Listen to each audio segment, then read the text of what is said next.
Assalamualaikum warahmatullahi wabarakatuh. Alhamdulillahirabbil alamin wassalatu wassalamu ala asyrafil anbiya'i wal mursalin wa ala alihi wa sahbihi rasulillahi ajma'in. Saudaraku yang dimuliakan Allah Subhanahu wa taala.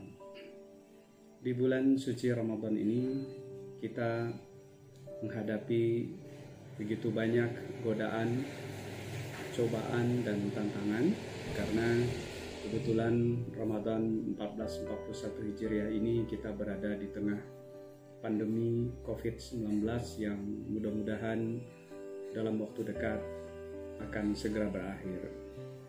Kita sebagai umat Islam tentu tetap harus selalu mengajak, menyeru saudara-saudara kita untuk selalu waspada, berhati-hati dalam menghadapi ujian ini dengan tetap mendekatkan diri kepada Allah Subhanahu wa taala. Artinya musibah seperti apapun tidak akan pernah menghalangi kita untuk mendekatkan diri kepada Allah Subhanahu wa taala.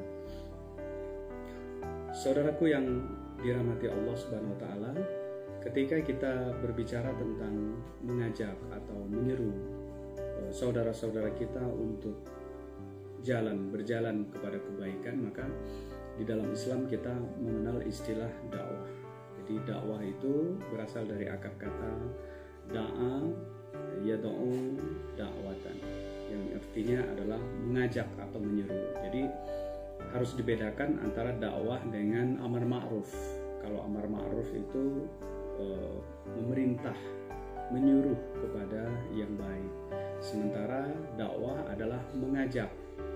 Jadi lebih lembut mengajak ketimbang menyeru atau memerintah, sehingga seringkali tumpang tindih pengertian dakwah dan amar ma'ruf ini menjadikan teman-teman kita di dalam berdakwah itu ada yang memang terlalu keras sehingga tidak sedikit yang justru mendatangkan ketidaksimpatian dari pihak yang hendak kita dakwahi. Untuk itu, di era transformasi digital, di era reformasi dan perubahan yang begitu cepat ini, maka strategi dakwah dan metode dakwah yang hendak kita lakukan tentu juga harus inovatif dan responsif. Nah, kalau mengacu kepada surat An-Nahl ayat 125 bahwa dakwah yang benar itu harus dalam konteks menyeru kepada jalan Tuhan dengan cara yang hikmah dan mau'izah hasanah. Artinya memang kita tidak ditekankan untuk mengajak atau menyeru orang lain dengan cara-cara yang keras atau cara-cara yang berlebihan. Untuk itu dalam konteks dakwah saat ini yang memang tidak bisa lagi hanya dengan face to face atau dari mimbar ke mimbar, maka perlu ada diversifikasi atau pengembangan metode dakwah. Salah satunya adalah dengan menggunakan media sosial di dalam berdakwah ini. Nah, dalam konteks media sosial, maka ini tentu menjadi sebuah tantangan sekaligus hambatan ya, kalau kita tidak bisa menggunakan dan memaknai media-media ini dengan sebaik-baiknya. Untuk itu perlu beberapa kiat agar dakwah lewat media sosial ini bisa berjalan dengan baik, dengan efektif. Yang pertama, konten harus bermanifestasi dan menunjukkan Islam yang damai. Artinya apapun yang hendak kita sampaikan kepada umat, maka konteksnya harus selalu mengarah kepada perdamaian, kepada ketentraman.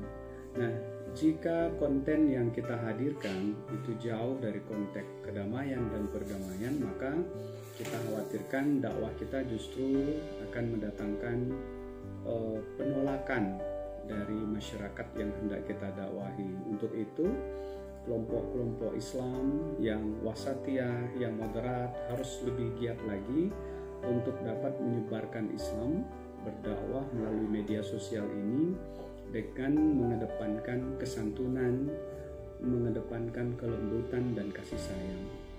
Yang kedua, kiat untuk berdakwah di media sosial adalah kita harus bisa mengemas pesan dakwah dengan menarik. Artinya tidak lagi monoton dengan tema-tema yang lama, yang sudah status quo, tapi sudah mengarah kepada kontekstualisasi atau peribumisasi atau upaya kita untuk mengartikulasi makna-makna atau pesan-pesan yang ada di dalam ajaran Islam, terutama yang di dalam Al-Quran dan Sunnah, untuk kita aktualisasikan dalam kehidupan sekarang. Dan yang terakhir adalah responsif atau menyesuaikan dengan tren. Artinya metode dakwah dan konten dakwah harus menyasar kebutuhan, kemudian menyasar pasar yang sesuai, sehingga dakwah akan terus berkembang, akan terus diterima oleh masyarakat. Dan dengan dakwah yang lembut,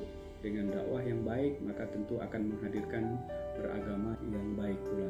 Sebagai kesimpulan, ketika kita hendak mengajak kebaikan untuk diri kita sendiri, maka berkeras-keraslah, karena itu ditujukan untuk kita sendiri. Tapi ketika kita hendak mengajak kebaikan kepada orang lain, maka berlembut-lembutlah, berkasih sayanglah.